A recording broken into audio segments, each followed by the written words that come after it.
Every single person who has ever achieved something remarkable, who has ever risen from obscurity to greatness, who has ever transformed their life from ordinary to extraordinary, started at one precise moment, one critical juncture, one golden window that changed everything forever.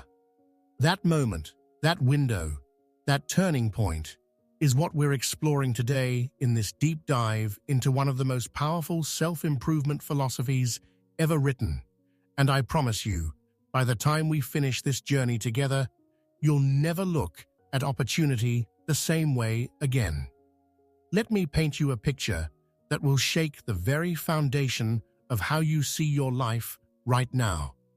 Right at this very moment, as you're listening to these words, opportunities are swirling around you like leaves in an autumn wind.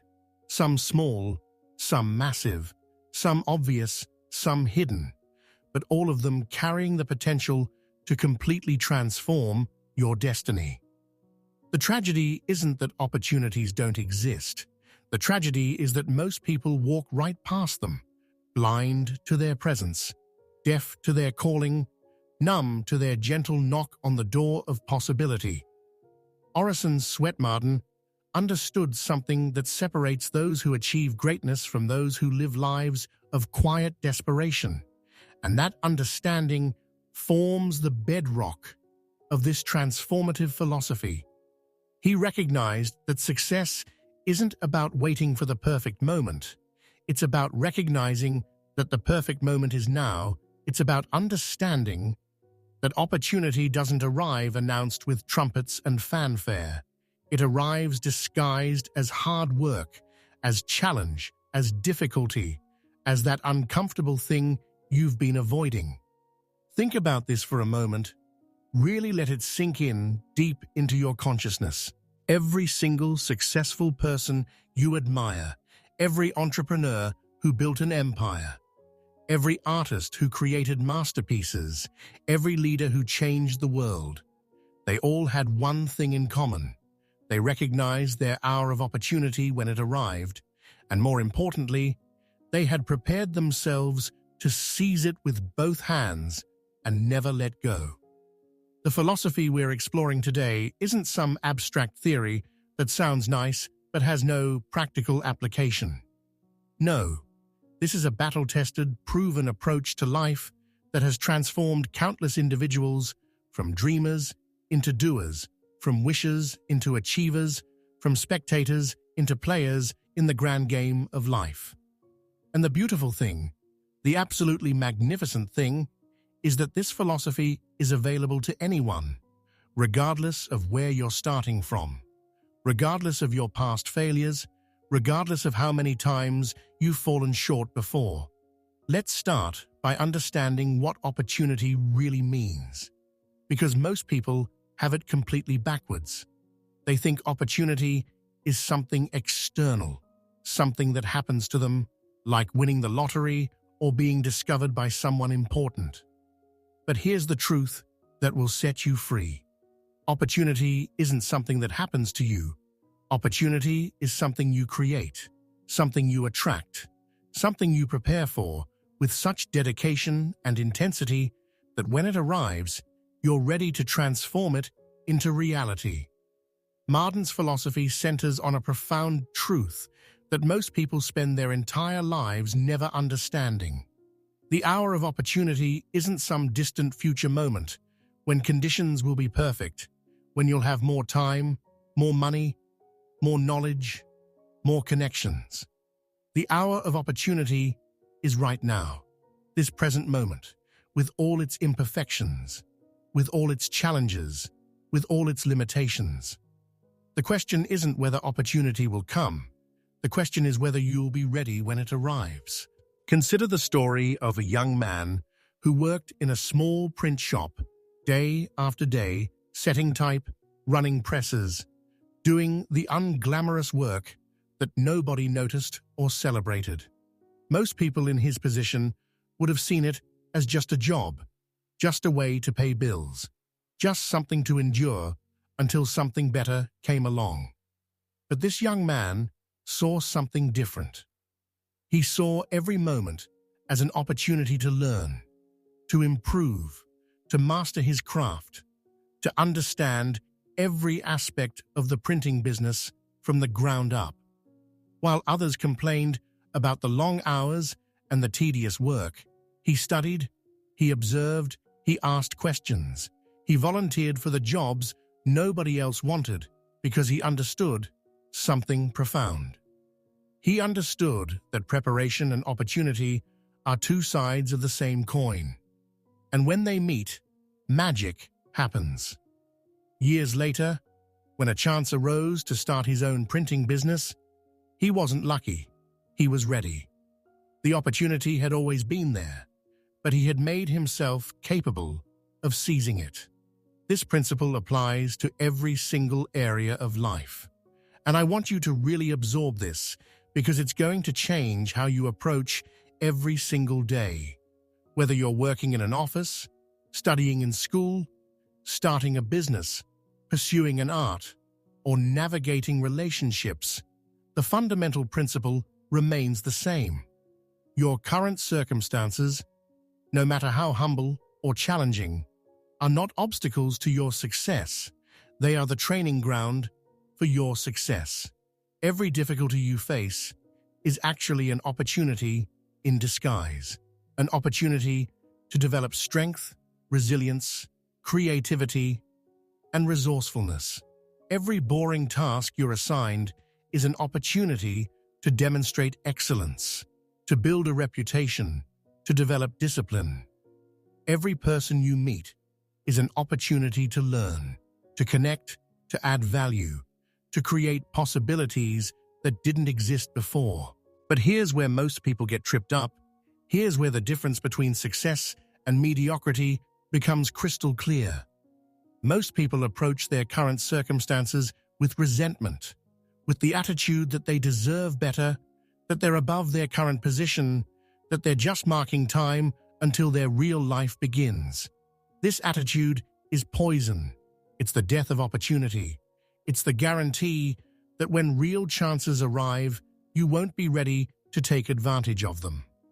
Marden teaches us something revolutionary, something that flies in the face of modern entitlement culture. He teaches us that the way you do anything is the way you do everything.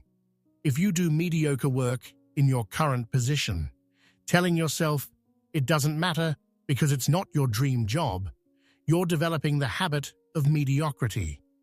And when your dream opportunity finally arrives, you won't suddenly transform into a person of excellence. You'll bring your mediocre habits with you and wonder why things didn't work out. Success isn't an event. Success is a habit, a way of being, a commitment to excellence in every single thing you do, no matter how small, no matter how insignificant it seems. When you develop this mindset, something magical starts to happen.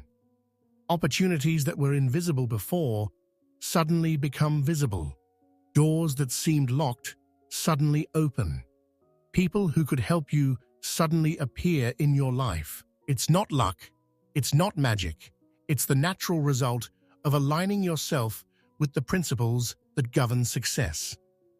Let me share another story that illustrates this principle with stunning clarity. There was a young woman working as a secretary in a bustling law firm, answering phones, filing documents, scheduling appointments, all the tasks that lawyers considered beneath them. She could have viewed her position as dead-end, as something to tolerate while she waited for something better. Instead, she decided to treat every task as if it was the most important thing in the world. When she filed documents, she didn't just file them, she organized them so brilliantly that any lawyer could find what they needed in seconds. When she answered phones, she didn't just take messages. She learned the cases well enough to provide helpful information and make intelligent decisions about priorities. When she scheduled appointments, she didn't just fill time slots, she strategically organized the lawyers' days to maximize their productivity. The lawyers in the firm began to notice. How could they not? Her excellence was impossible to ignore. When one of them needed help with research for a case, he asked her. She threw herself into it, learning legal research techniques on her own time, producing work that rivaled what junior associates were doing. More opportunities followed. Soon she was attending client meetings, helping prepare cases, essentially functioning as a paralegal despite having no formal legal training. The senior partners took notice of this remarkable young woman who transformed every opportunity into a showcase of excellence. They offered to sponsor her through law school. She eventually became one of the most successful attorneys in the firm, and later started her own practice that became legendary in legal circles. Was she lucky? No. She created her own luck by being so undeniably excellent that opportunity couldn't help but find her. This is the essence of the hour of opportunity philosophy. You don't wait for the perfect moment. You make every moment perfect by bringing your best self to it. You don't wait for important work. You make every work important by doing it with excellence. You don't wait for recognition. You make yourself so valuable that recognition becomes inevitable. Now, I want to address something that might be going through your mind right so. You might be thinking, but I'm stuck in a situation where there really are no opportunities. My job is truly dead end. My circumstances are truly limiting. This doesn't apply to me. If that's what you're thinking, I need you to hear this with absolute clarity. That belief is the only thing standing between you and the breakthrough you desire. The philosophy we're exploring teaches us that opportunities exist in every situation, but they're often hidden, disguised, camouflaged as problems or challenges. The person who learns to see problems as opportunities, who learns to view obstacles as stepping stones, who learns to transform difficulties into advantages, that person becomes unstoppable. They carry their own opportunity creation machine wherever they go. Think about some of the greatest success stories in history. Were these people handed golden opportunities on silver platters? Did they start with every advantage? Let's look at the evidence. Many of the most successful entrepreneurs started with nothing but an idea and an unshakable commitment to excellence. Many of the greatest inventors faced rejection after rejections before their breakthrough. Many of the most influential leaders emerged from circumstances of poverty, discrimination, and hardship that would have crushed ordinary people. What separated them wasn't their circumstances, it was their response to their circumstances. They understood that the hour of opportunity isn't defined by external conditions, it's defined by internal readiness.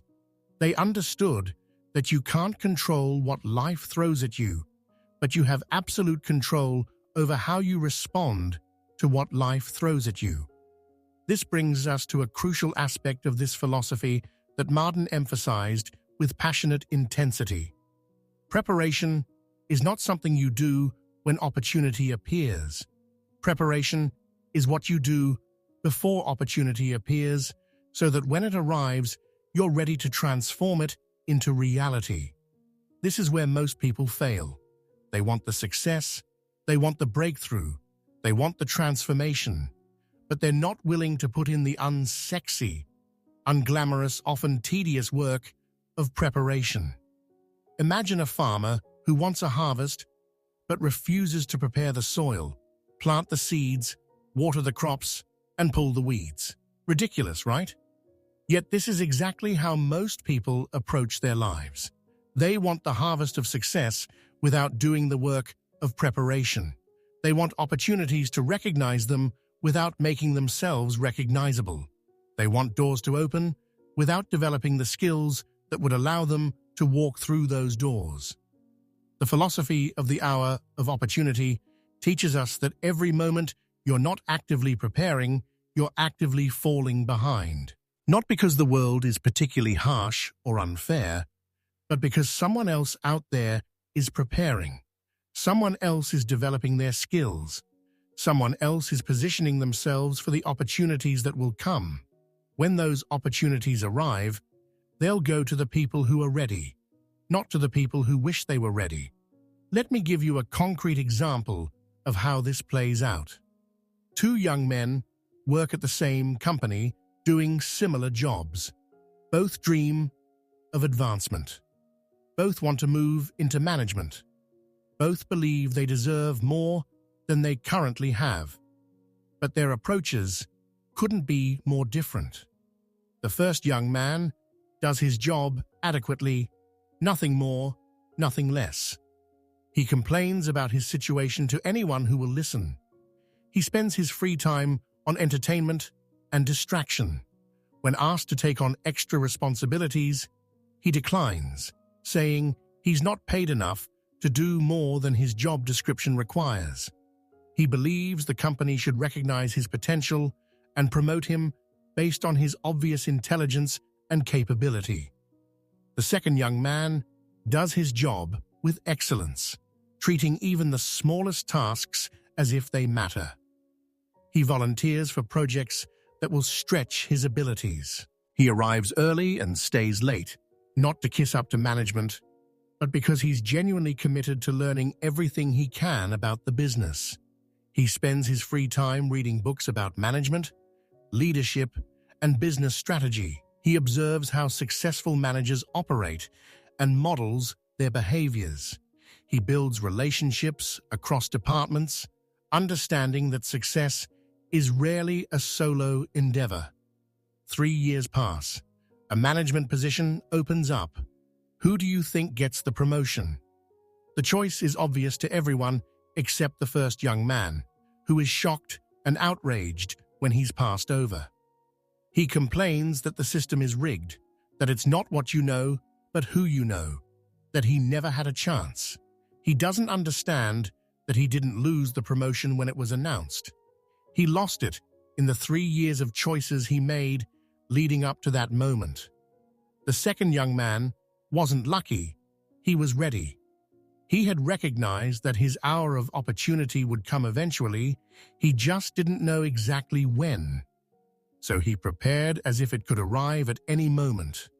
And when it did arrive, he stepped into that management role with confidence and competence because he had already been acting like a manager in everything but title. This principle extends far beyond career advancement.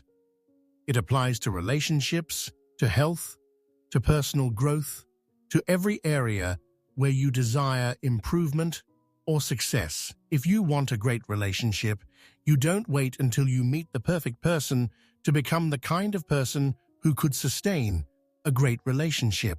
You develop those qualities now, in your current relationships with your friends, your family, even with strangers you encounter briefly. If you want vibrant health, you don't wait until you have a health scare to start taking care of your body.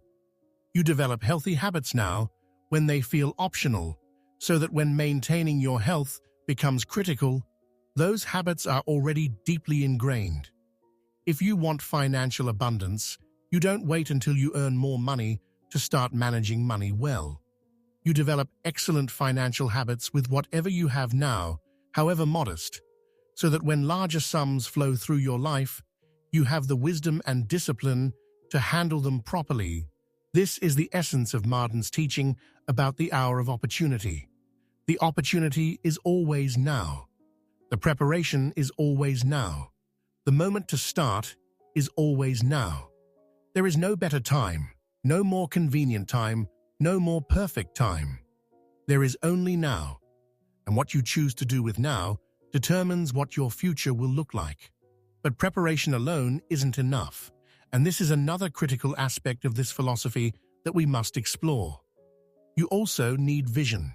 You need to know what you're preparing for, even if the exact details are unclear. You need a target, a direction, a sense of where you want to go.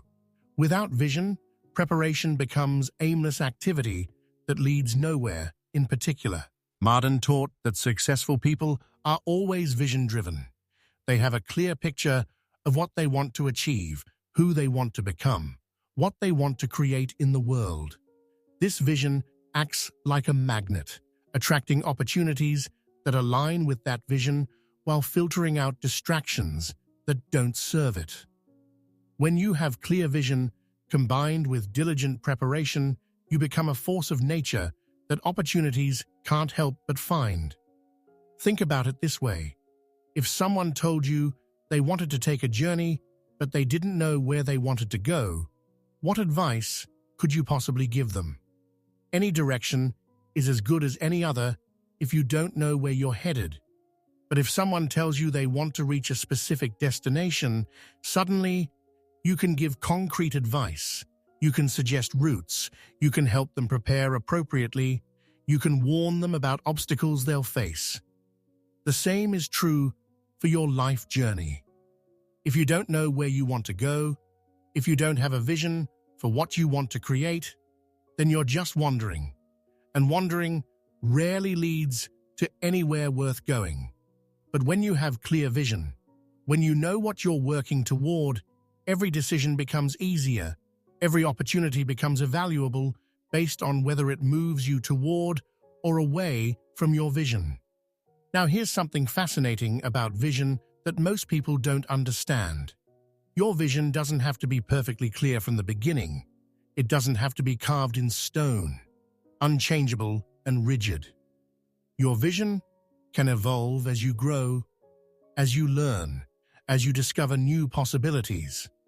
What matters is that you have some vision, some direction, some sense of what you're moving toward. As you work toward your vision, as you seize opportunities and grow in capability, your vision will often expand and clarify. What seemed like an impossible dream when you started might become just a waypoint on the journey to something even greater. This is normal. This is healthy. This is how growth works. The key is to start with the vision you have now and trust that it will develop as you develop. Let me tell you about a young artist who started with a simple vision: to make a living doing what she loved, creating art. She didn't have grand dreams of galleries and museums and international recognition. She just wanted to support herself through her art instead of having to work a soul-crushing day job to pay the bills.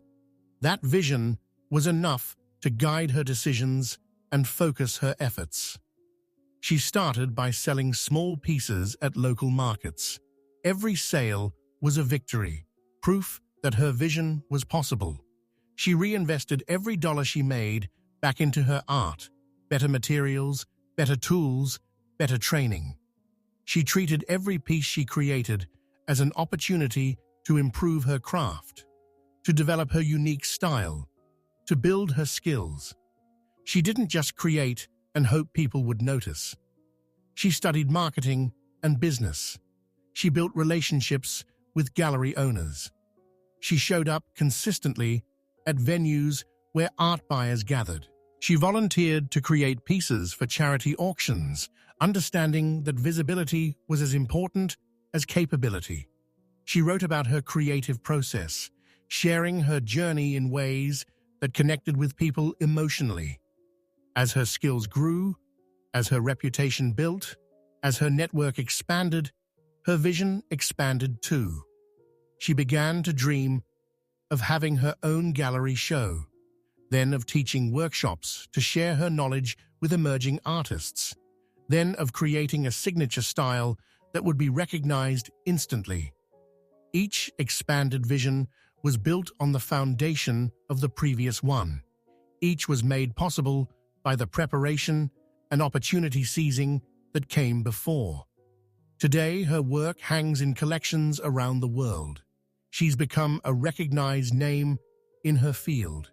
She teaches workshops that artists compete to attend. She's achieved a level of success that seemed impossible when she started with that simple vision of just making a living from her art. But none of it would have happened if she hadn't started with the vision she had, however modest, and pursued it with unwavering commitment to excellence. This story illustrates another crucial principle in the philosophy of the hour of opportunity. Success builds on success. Each opportunity you seize, each challenge you overcome, each skill you develop makes you more capable of seizing bigger opportunities, overcoming bigger challenges, developing deeper skills. Success isn't usually a single giant leap. It's a series of smaller steps, each building on the one before, each preparing you for the next. This is actually tremendously encouraging when you really think about it. You don't have to become amazing overnight. You don't have to be ready for the ultimate opportunity right now. You just have to be ready for the next opportunity, the one that's appropriate for your current level of development. And when you seize that opportunity and grow from it, you'll be ready for the opportunity after that, and so on, building momentum and capability as you go. But, and this is critical, you have to start. You have to take that first step. You have to seize that first opportunity, however small it might seem. Because the journey of 1,000 miles really does begin with a single step, and you can't take the second step until you've taken the first one.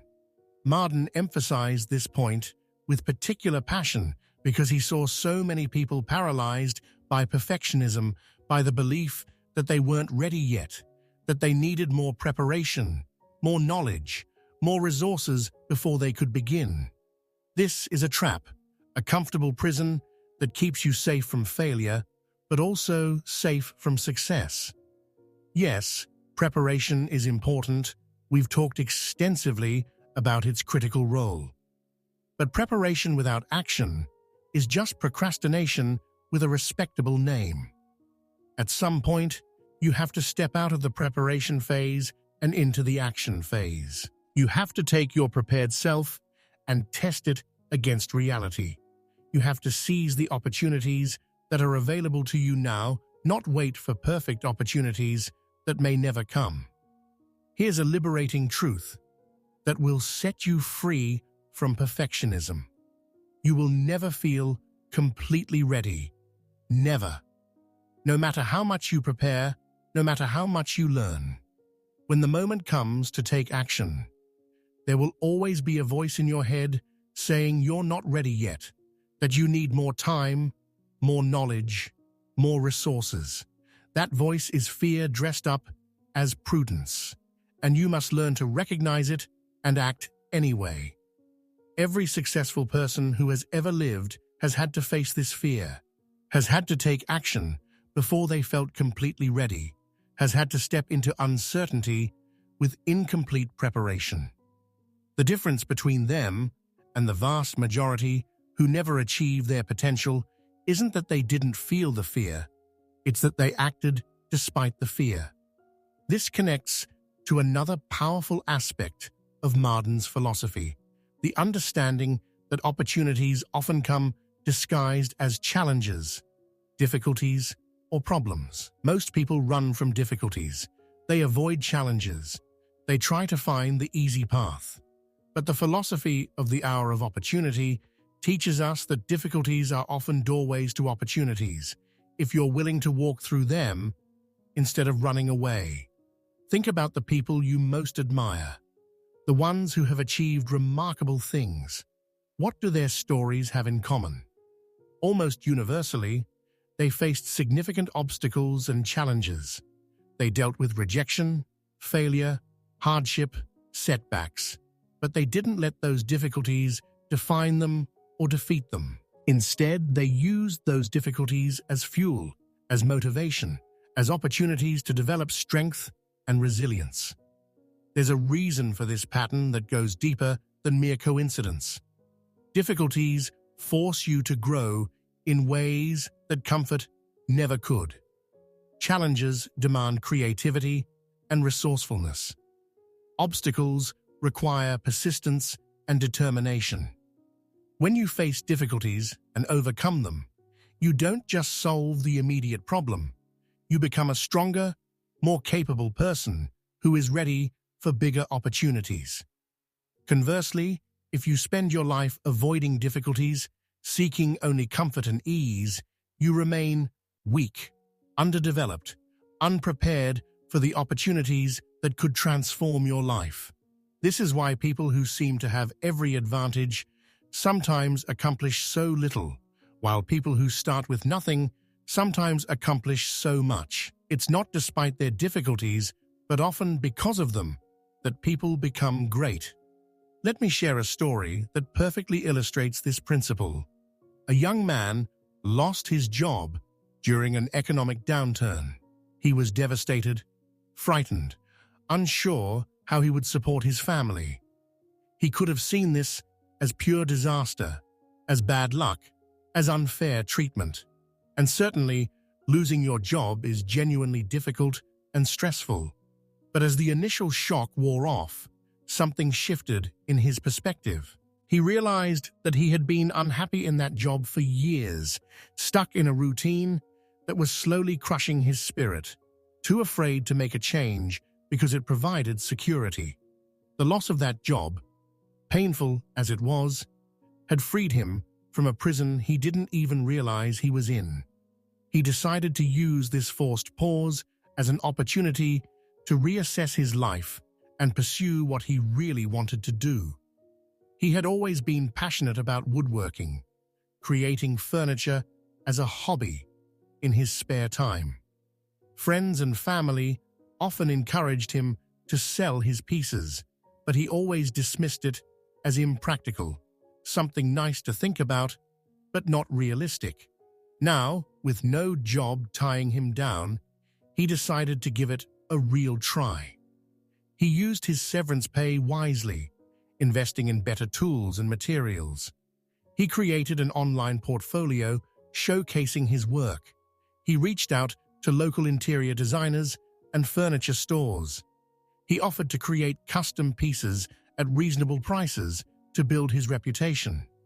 The first year was brutal, filled with self-doubt and financial stress. There were moments when he was ready to give up and get another corporate job.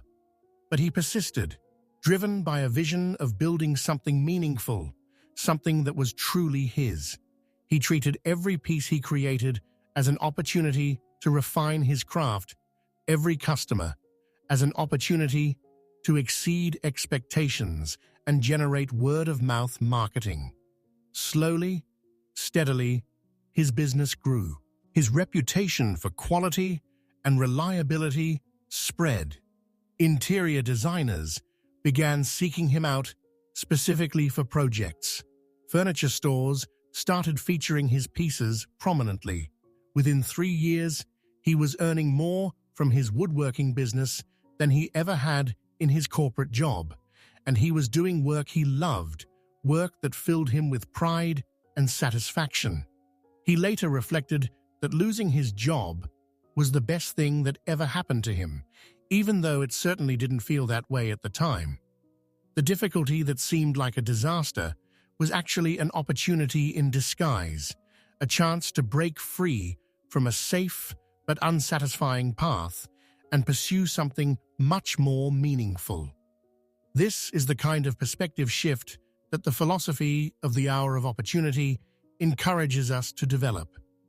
It doesn't mean being blindly optimistic or pretending that difficulties aren't difficult. It means understanding that within every difficulty lies a seed of opportunity, and our job is to find that seed and nurture it into something valuable. Now, I want to address something that might be creating resistance in your mind as you listen to all this. You might be thinking, this sounds great in theory, but the reality is that some people really do have advantages that others don't. Some people really do get opportunities handed to them that others have to fight for. How does this philosophy account for inequality, for systemic disadvantages, for genuine barriers? This is a fair and important question, and Marden's philosophy doesn't pretend that everyone starts from the same place or faces the same obstacles. Of course, there are real inequalities, real systemic barriers, real advantages that some people have and others don't. To pretend otherwise would be naive and unhelpful. But here's what this philosophy teaches, and this is crucial. While you can't control the circumstances you're born into, while you can't control the systemic advantages or disadvantages you face, you absolutely can control your response to those circumstances. You can choose to be defined by your circumstances or to be refined by them. You can choose to use your disadvantages as excuses or as fuel. History is filled with examples of people who overcame tremendous disadvantages to achieve remarkable success. Not because disadvantages don't matter, they absolutely do matter, but because these individuals refused to let their disadvantages define the limits of their possibilities. They worked harder, prepared more thoroughly, persisted longer, and created opportunities where others saw only obstacles. This isn't about victim blaming or dismissing real challenges. It's about empowerment, about recognizing that even in difficult circumstances, you have agency, you have choices, you have the power to prepare yourself for opportunities. Will it be harder if you start with disadvantages? Yes, absolutely. Will it require more effort, more persistence, more resilience? Without question. But is it possible? The evidence says, yes, it is possible. Moreover, disadvantages can sometimes become advantages if you learn to leverage them properly. The person who grows up with financial struggles often develops a resourcefulness and appreciation for value that serves them well throughout life. The person who faces discrimination often develops empathy and perspective that makes them a better leader. The person who has to work twice as hard to get half as far often develops a work ethic that eventually surpasses those who had everything handed to them. I'm not saying disadvantages are good or that inequality is acceptable. I'm saying that within the reality of those circumstances, you still have power, you still have agency, you still have the ability to prepare yourself and seize opportunities. And that agency, that power, that ability is what the philosophy of the hour of opportunity is all about. Let's talk now about another critical aspect of this philosophy, the role of persistence and timing. We've discussed preparation, we've discussed vision, we've discussed seizing opportunities, but we haven't fully explored what happens when you prepare, when you work hard, when you do everything right, and success still seems elusive. What then? Marden taught that persistence is perhaps the most underrated quality in success. It's easy to be enthusiastic at the beginning when everything is new and exciting, when the possibilities seem endless. It's much harder to persist through the middle, through the messy part, through the part where progress is slow and obstacles are many, and doubt creeps in like fog. But here's a truth that separates those who achieve great things from those who achieve modest things. The great ones persist through the middle. They keep going when others quit. They maintain their commitment to excellence when others lower their standards. They continue preparing and seizing opportunities even when results seem disappointing. Why? Because they understand something profound about timing. Opportunities don't arrive on your schedule, they arrive on their schedule. Your job is to be ready whenever they arrive, which means staying in the game, continuing to prepare, continuing to improve, continuing to position yourself, even when immediate results aren't visible. Think of it like planting bamboo. When you plant bamboo seeds, you water them and care for them, and for years, nothing visible happens. No shoots emerge, no growth appears above ground. It would be easy to conclude that the seeds are dead, that the effort is wasted, that it's time to give up and plant something else. But beneath the surface, invisible to the eye, an extensive root system is developing, growing stronger and deeper every day. Then, suddenly, The bamboo shoots emerge and grow at an astonishing rate, sometimes several feet in a single day, ultimately reaching heights of 90 feet or more. Was this sudden growth actually sudden? No, it was the result of years of preparation, years of invisible root development, years of getting ready for the moment of explosive growth. Success often works the same way. You prepare, you work, you persist, and for a while, nothing seems to happen. No recognition comes, no breakthrough occurs, no doors open.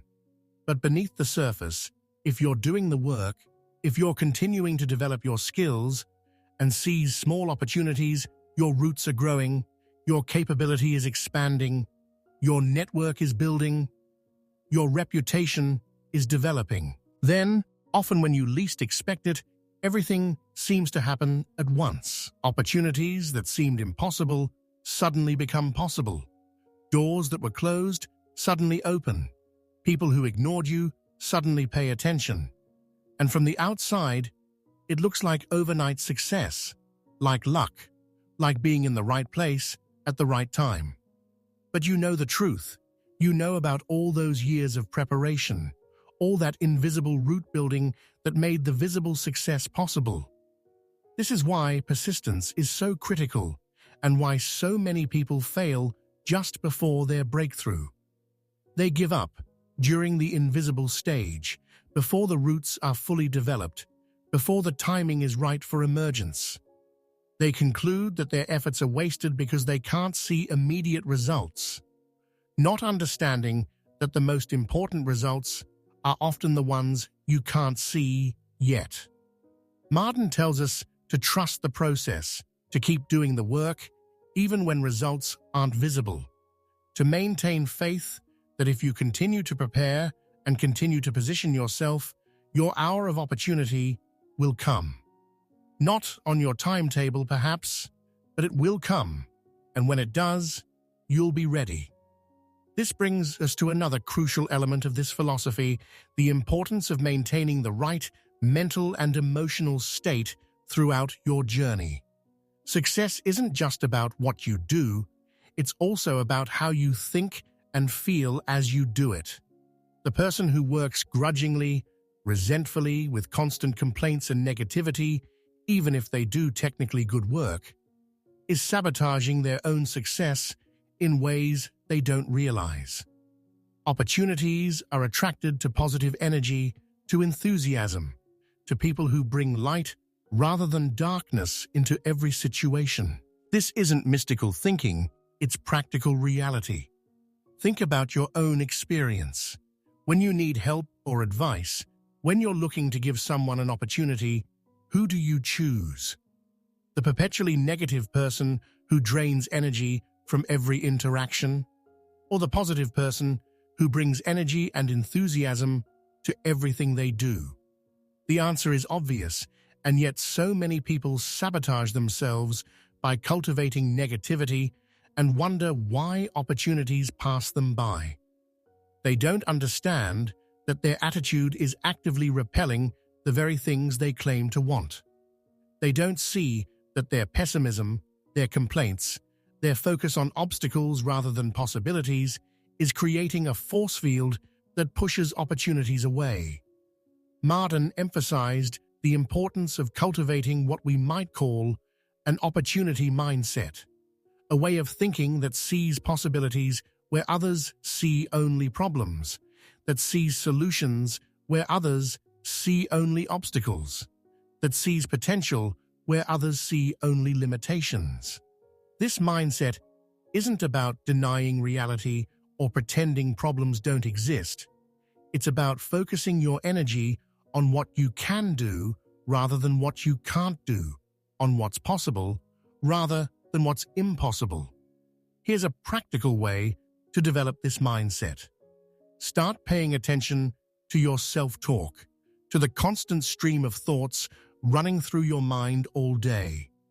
Notice how often those thoughts are negative, focused on what's wrong, what you can't do, why things won't work. Now consciously choose to redirect those thoughts toward the positive, toward what's right, what you can do, how things might work. This isn't easy at first. Old thought patterns are deeply ingrained, comfortable in their familiarity, even when they're destructive. But with practice, with consistent effort, you can retrain your mind to default toward possibility rather than limitation. And when you do this, when you cultivate this opportunity mindset, you'll be amazed at how your experience of life transforms. You'll start noticing opportunities you would have missed before. You'll start having ideas you wouldn't have had before. You'll start taking actions you would have avoided before. And all of this creates a positive spiral, an upward momentum that accelerates your progress toward your goals. Another powerful practice Marden advocated is surrounding yourself with the right people, people who share your commitment to excellence, who support your vision, who challenge you to be better, who celebrate your successes, and encourage you through your failures. The people you spend the most time with have an enormous influence on your thoughts, your attitudes, your behaviors, your possibilities. If you surround yourself with complainers, with people who have given up on their dreams, with people who tear down rather than build up, you'll find yourself adopting their perspective, their limitations, their pessimism. It's not because you're weak, it's because human beings are deeply social creatures who naturally sync up with the energy and attitudes of those around them. Conversely, if you surround yourself with achievers, with people who are pursuing meaningful goals, with people who maintain positive attitudes even in difficult circumstances, you'll find yourself rising to their level. Their energy will lift you, their example will inspire you, their belief in possibility will strengthen your own belief. This doesn't mean you should abandon friends who are going through difficult times or who need support. True friendship includes being there for people in their struggles. But it does mean being intentional about who you spend your time with, about who has influence over your thoughts and attitudes, about who you allow to shape your vision of what's possible. Sometimes you need to love people from a distance if their presence in your life is consistently pulling you down rather than building you up. This isn't cold or selfish, it's wisdom. It's protecting your mental and emotional resources so you can use them productively rather than having them drained by negativity. Let's discuss another critical aspect of the Hour of Opportunity philosophy, the importance of taking responsibility for your life and your results. This is perhaps one of the most difficult teachings to truly embrace because it's so tempting to blame external factors for our circumstances, our lack of progress, our unfulfilled potential. It's tempting to blame the economy, to blame the system, to blame our upbringing, to blame our boss, to blame our circumstances. And yes, as we discussed earlier, external factors do matter.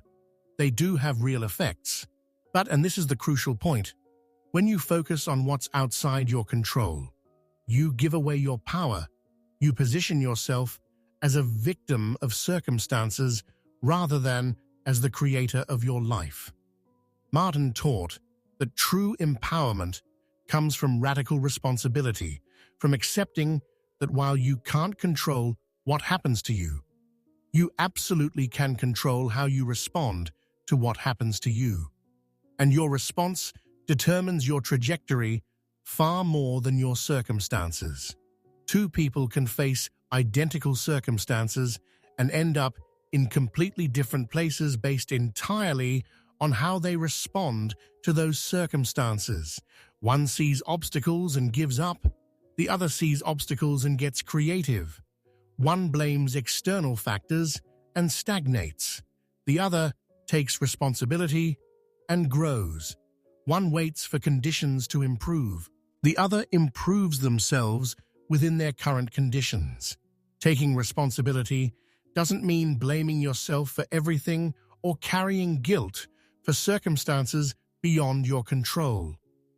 It means recognizing that you have agency, you have choices, you have the power to influence your life's direction through your decisions and actions, even when external factors are challenging. When you adopt this mindset of radical responsibility, something powerful happens. You stop wasting energy on blame and resentment, and you redirect that energy toward productive action. You stop waiting for someone else to fix your problems or create opportunities for you, and you start creating opportunities for yourself.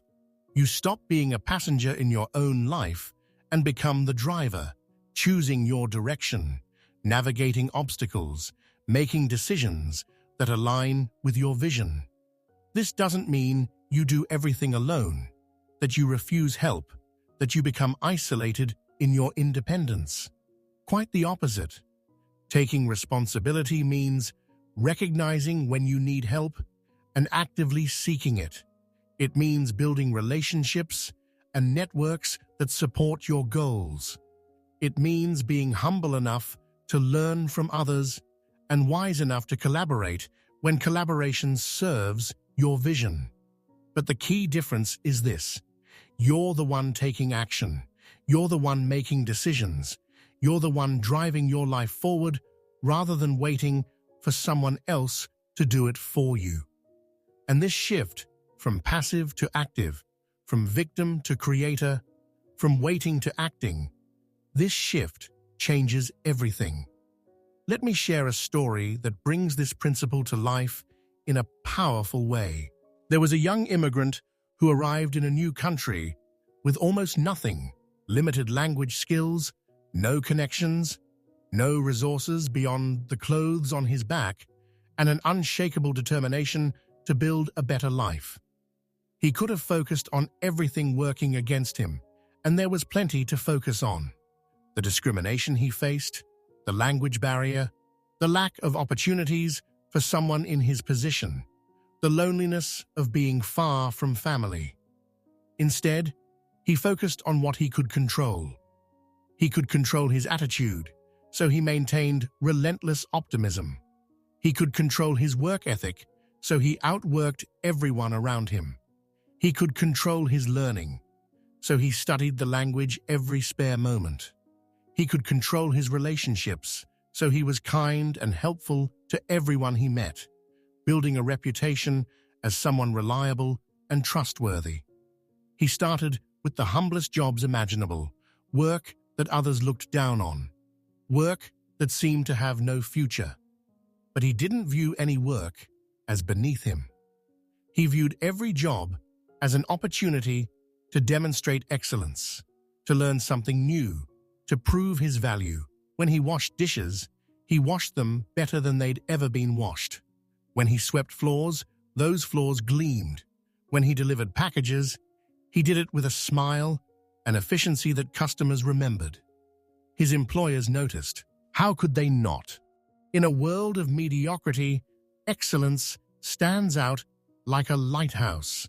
They gave him more responsibilities, better positions, opportunities to learn new skills.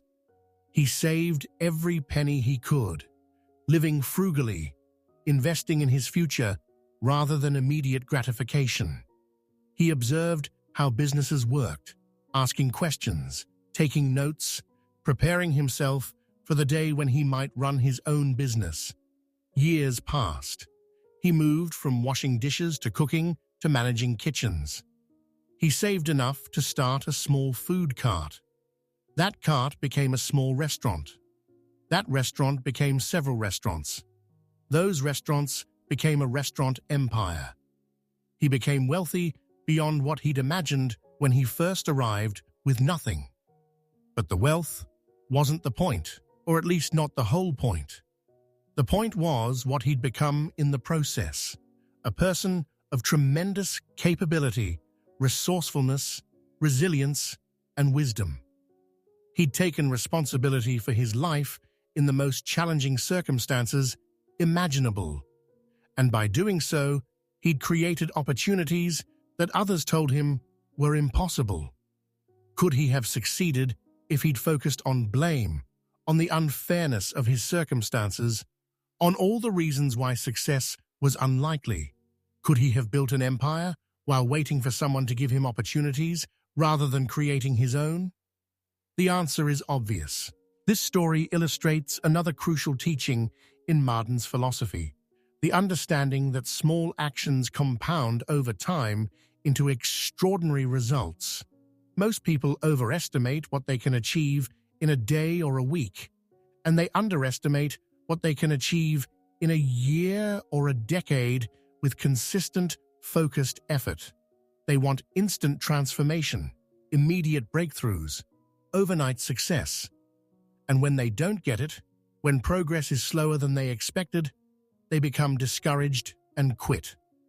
They don't understand that success is rarely about massive actions. It's about small actions repeated consistently over time until they create massive results. Think about the power of compound interest. Not just financial compound interest, but life compound interest. If you improve yourself by just 1% each day, if you get just slightly better at your craft, just slightly more knowledgeable in your field, just slightly more skilled at your work, the compound effect over time is staggering. After a year of 1% daily improvement, you're not just 365% better, you're exponentially better, 37 times better, in fact, because each day's improvement builds on all the previous improvements. This is why consistency matters so much more than intensity. The person who works intensely for a short burst and then quits achieves far less than the person who works steadily, persistently, day after day after day. The person who reads for 30 minutes every day will read dozens of books over a year, transforming their knowledge and perspective. The person who waits until they have time to read for hours at a stretch will likely read very little, because that perfect time rarely comes. The same principle applies to every area of growth and development. Small, consistent actions in the direction of your goals will transform your life. Small, consistent improvements in your skills will make you extraordinary. Small, consistent investments in relationships will create a powerful network. Small, consistent deposits in your mental and physical health will create vibrancy and resilience. But here's what trips people up.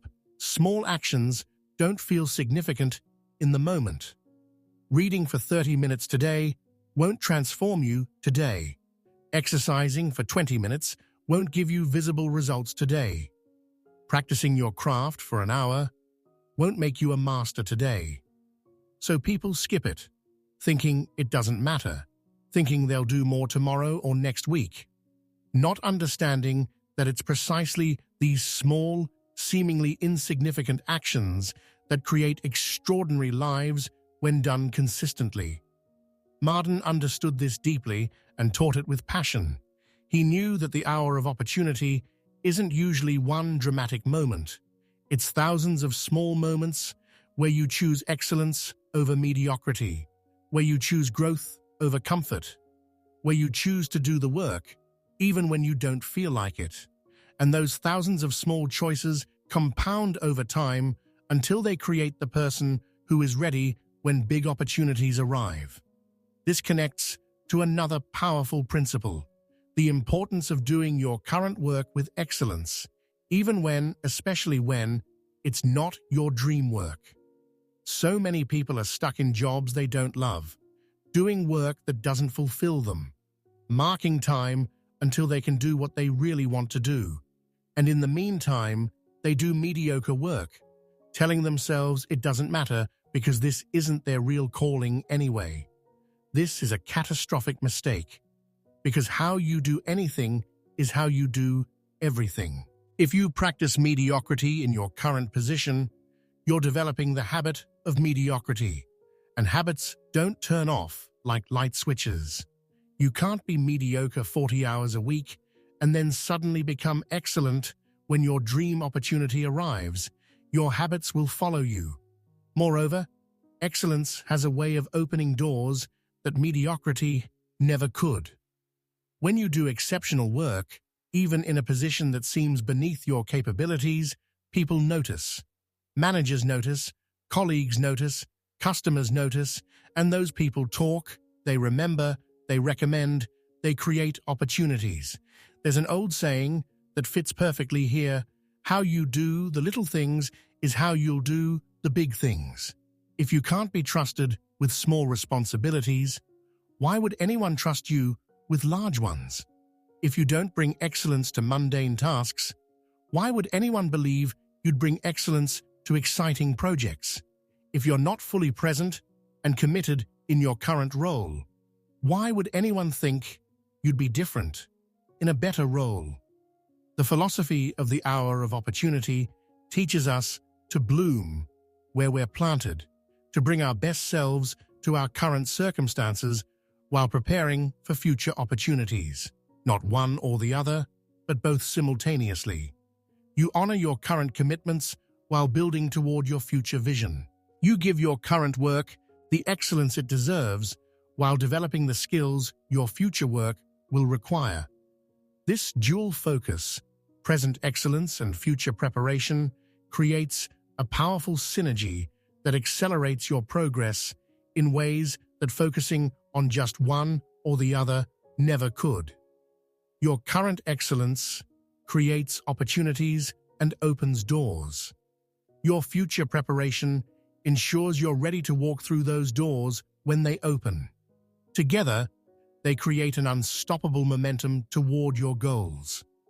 Now let's talk about something that Marden emphasized strongly: the importance of initiative, of being proactive rather than reactive, of creating opportunities rather than just waiting for them to appear.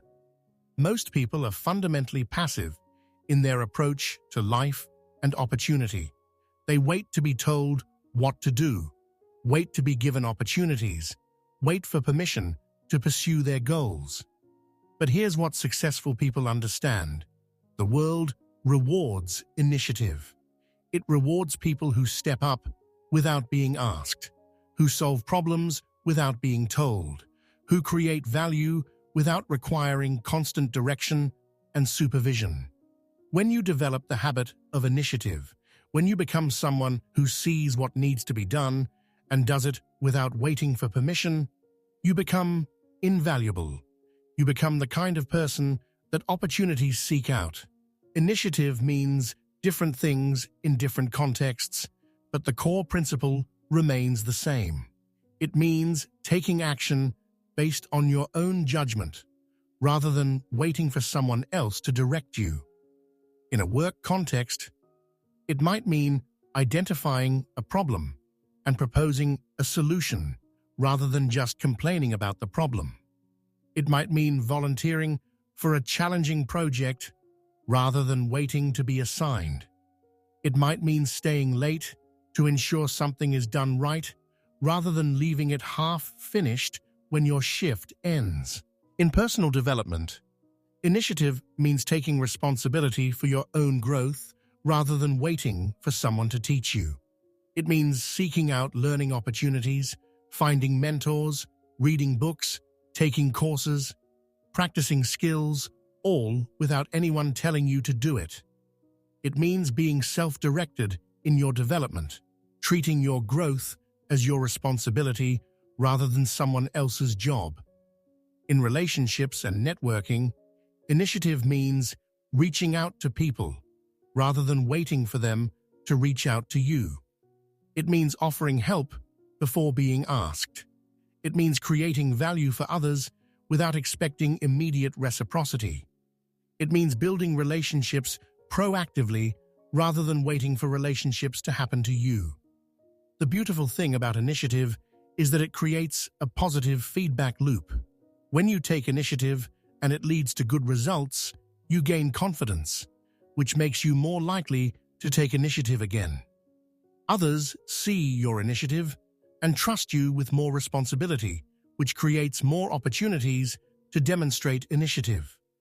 Your reputation as someone who takes initiative spreads, which attracts even more opportunities. Let me share a story that perfectly illustrates the power of initiative. A young woman worked as a junior member of a marketing team at a mid-sized company. Her official responsibilities were limited, mostly executing tactics that senior team members developed. She did her assigned work well, but she could have stopped there, done what was asked and nothing more, collected her paycheck and gone home. Instead, she took initiative. She noticed that the company wasn't leveraging social media effectively, even though their target customers were highly active on those platforms. She didn't wait to be asked. She didn't wait for permission. She simply started creating a proposal for a comprehensive social media strategy. She did this on her own time, not expecting to be paid for it, just driven by the vision of what could be possible and the desire to demonstrate her capability. She researched best practices, analyzed competitors, studied the company's target audience, and created a detailed professional proposal complete with projected results and resource requirements. Then, she asked for 15 minutes with the marketing director to present her idea. The director, impressed by her initiative, agreed to the meeting. Her presentation was thorough, thoughtful, and compelling. The director approved a pilot program to test her strategy and gave her the lead on implementing it. The results exceeded expectations. Engagement soared, brand awareness grew, actual sales increased measurably.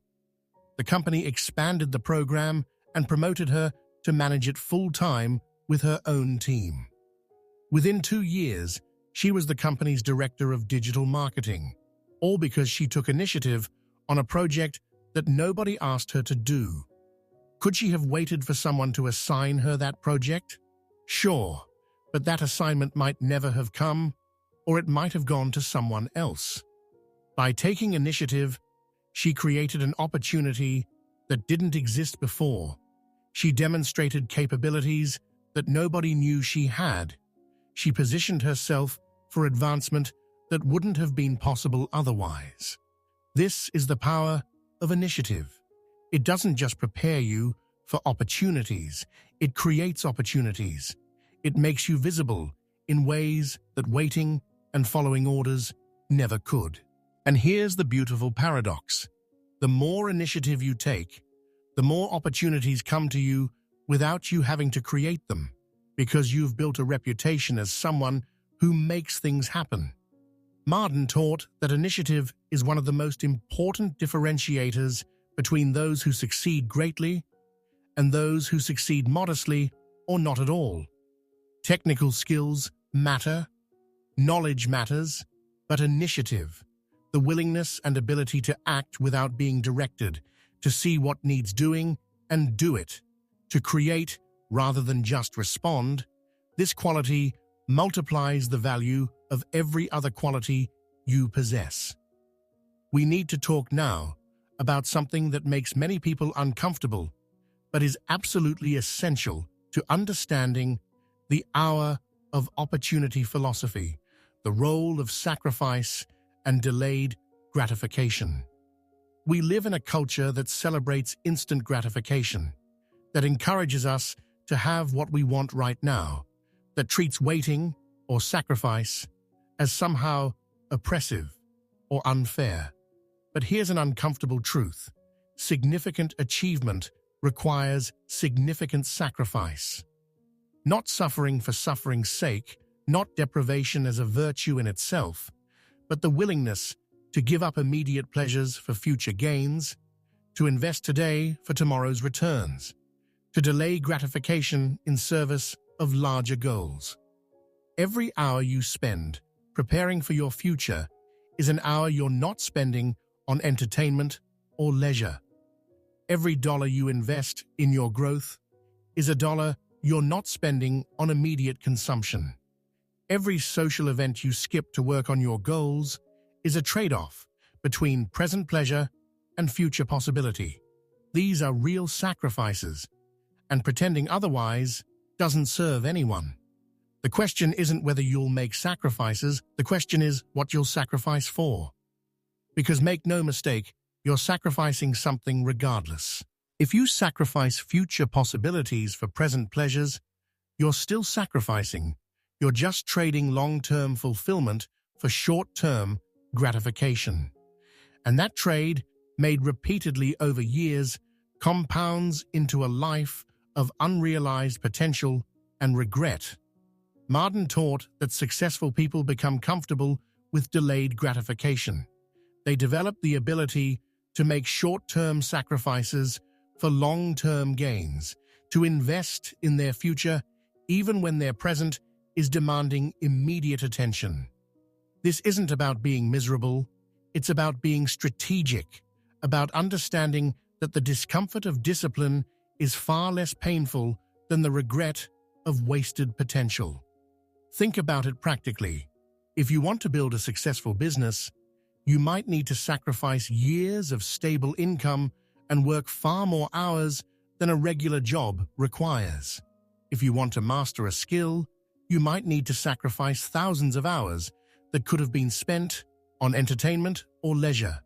If you want exceptional physical health, you might need to sacrifice foods you enjoy and comfort you crave. If you want deep, meaningful relationships, you might need to sacrifice time, ego, and the safety of emotional distance. These aren't small sacrifices, they're real costs that you'll feel, especially in the beginning when the payoff seems distant and uncertain.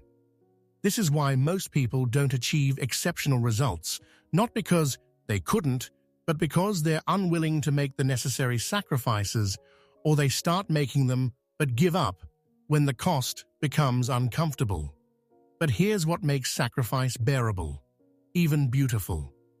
When your sacrifices are aligned with your vision, when they're moving you towards something you deeply want, they stop feeling like deprivation and start feeling like investment.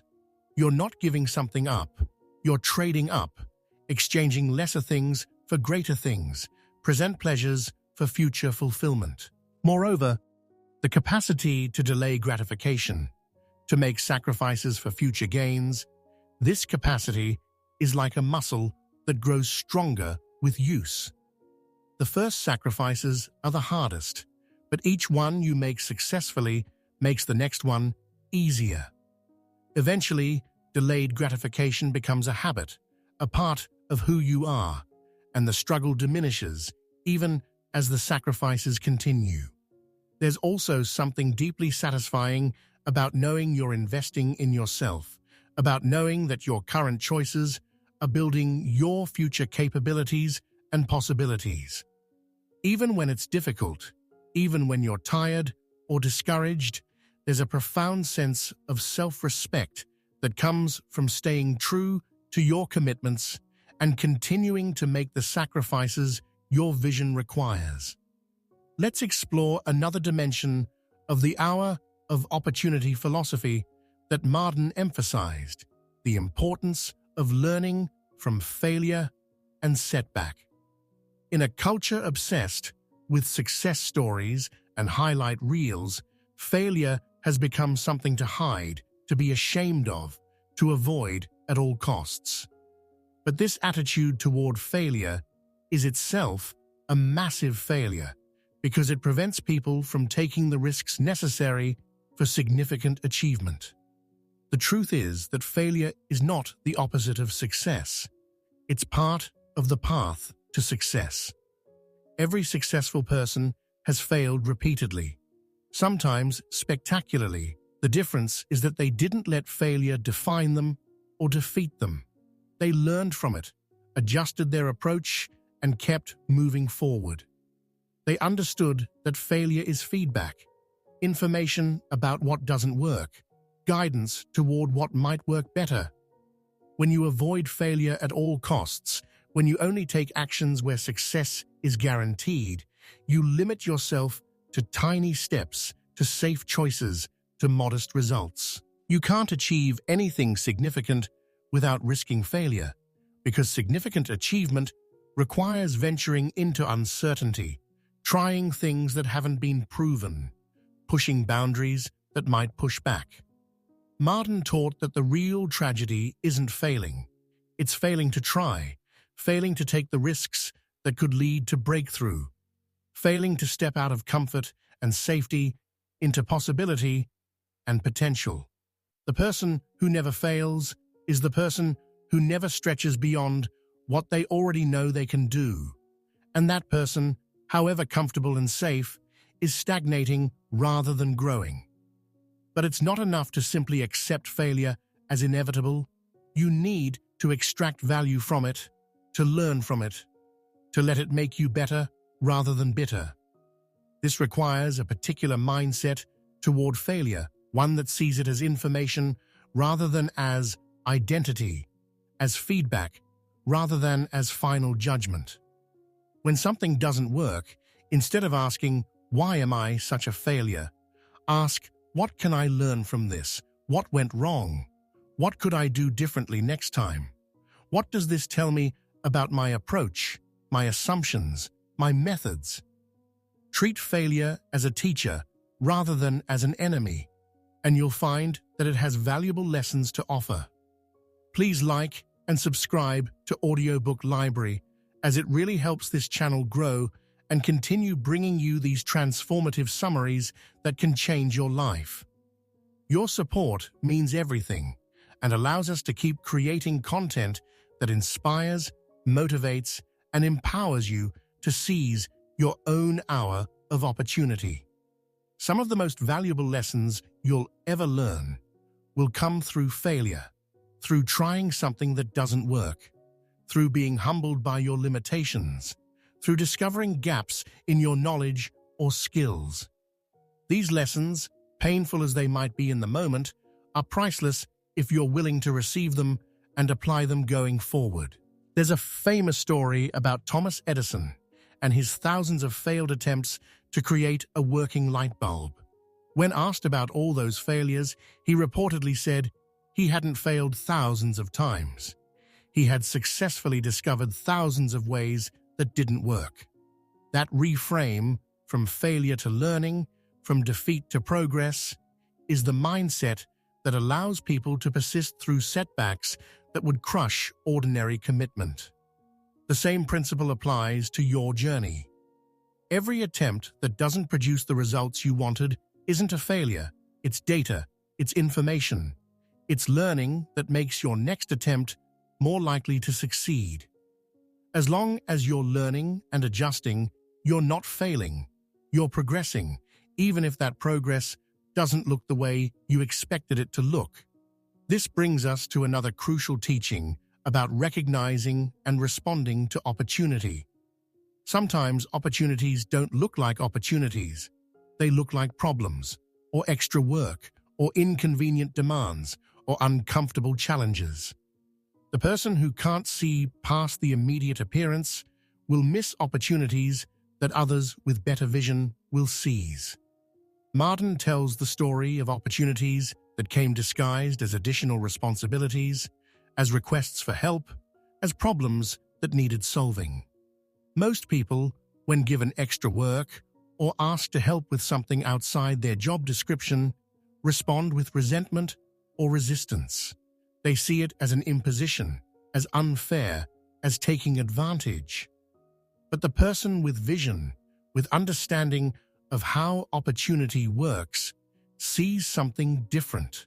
They see a chance to demonstrate capability, to build relationships, to learn new skills, to become more valuable. They say yes to the opportunity disguised as extra work, and that yes opens doors that staying comfortably within their narrow responsibilities never could. This doesn't mean saying yes to everything, becoming a doormat, letting yourself be exploited. It means being discerning about which opportunities are worth the investment, which align with your vision, which could lead somewhere valuable. Not every extra responsibility is an opportunity in disguise, but many are, and learning to tell the difference is a crucial skill.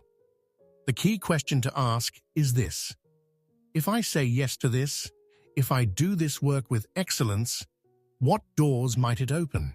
What relationships might it build? What skills might it develop? Where might it lead? If the answers suggest potential value, if they align with your vision and your goals, then saying yes, even when it's inconvenient, is often the wise choice. Let's talk about another powerful aspect of this philosophy, the importance of continuous learning and growth throughout your life. The hour of opportunity doesn't come just once. It comes repeatedly throughout your life. But you have to keep growing to recognize and seize those opportunities as they appear. The world changes constantly. Technology evolves. Industries transform. What worked yesterday might not work tomorrow. The person who stops learning, who becomes comfortable with their current knowledge and skills, who thinks they've arrived and no longer need to grow, that person becomes obsolete, unable to recognize or respond to new opportunities that require new capabilities. Marden emphasized lifelong learning, not as an optional luxury, but as an essential requirement for sustained success. He taught that you should always be reading, always be studying, always be seeking new knowledge and skills. Not frantically, not anxiously, but consistently, steadily, making learning a permanent part of your lifestyle rather than something you do only when required. This commitment to continuous learning keeps you relevant, keeps you adaptable, keeps you ready for opportunities that require capabilities you don't yet have but can develop. It also keeps life interesting, keeps your mind sharp, keeps you engaged with the world rather than retreating into the comfortable familiar. Think about the most successful people in any field. Are they people who learned everything they needed to know early and then coasted? Or are they people who continue learning, growing, adapting throughout their careers? The answer is obvious. The truly successful remain students for life, always curious, always open to new ideas, always willing to challenge their own assumptions and update their understanding. This doesn't mean you need formal education, though that can certainly be valuable. It means approaching life with curiosity, reading widely, seeking out diverse perspectives, learning from everyone you meet, treating every experience as an opportunity to expand your understanding. It means staying humble enough to recognize that you don't know everything, that there's always more to learn. That growth is a journey without a final destination. The philosophy of the hour of opportunity teaches us that success is not a destination you reach, but a direction you travel. It's not a finish line you cross, but a path you walk. It's not a state you achieve, but a process you engage with throughout your life. And that process requires continuous growth, continuous learning, continuous development of new capabilities that prepare you for opportunities you can't even imagine yet.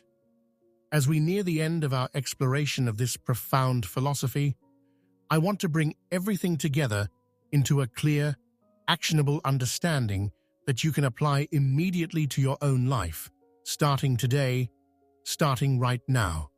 The hour of opportunity is now. Not someday, not when conditions are perfect, not when you have more time or money or knowledge or connections. Now, this present moment, with all its imperfections and challenges and limitations, is your hour of opportunity. Your job is twofold: prepare and act. Prepare by continuously developing your skills, expanding your knowledge, cultivating the right mindset, building relationships, clarifying your vision. And act by bringing excellence to everything you do, seizing opportunities that align with your vision, taking initiative, persisting through difficulties, learning from failures.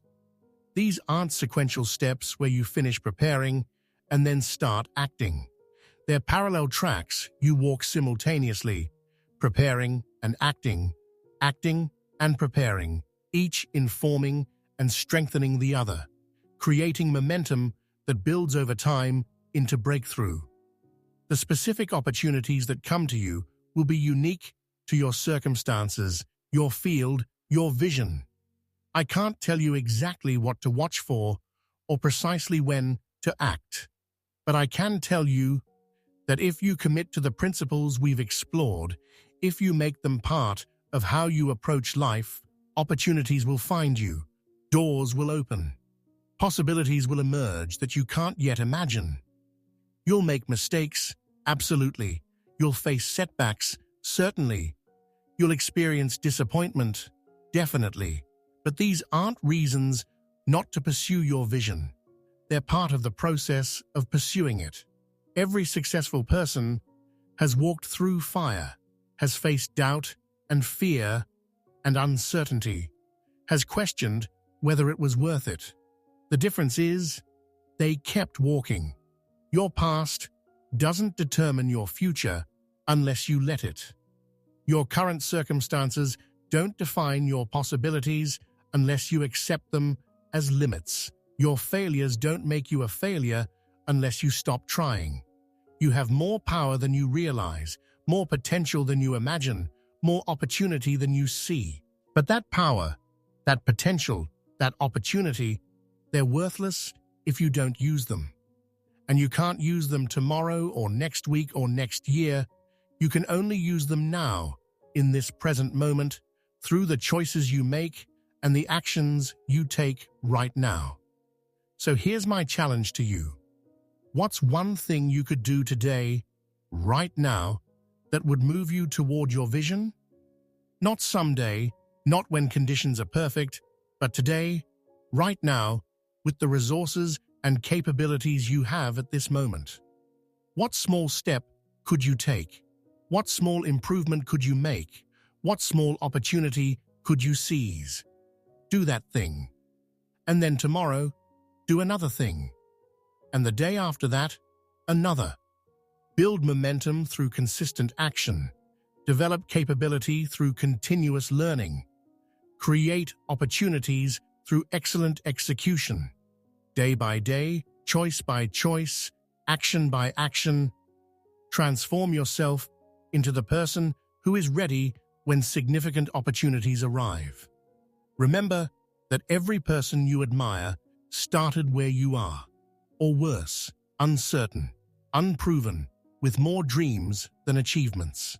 What separated them wasn't some magical advantage or special gift. It was their response to their circumstances, their commitment to excellence, their willingness to prepare and act simultaneously.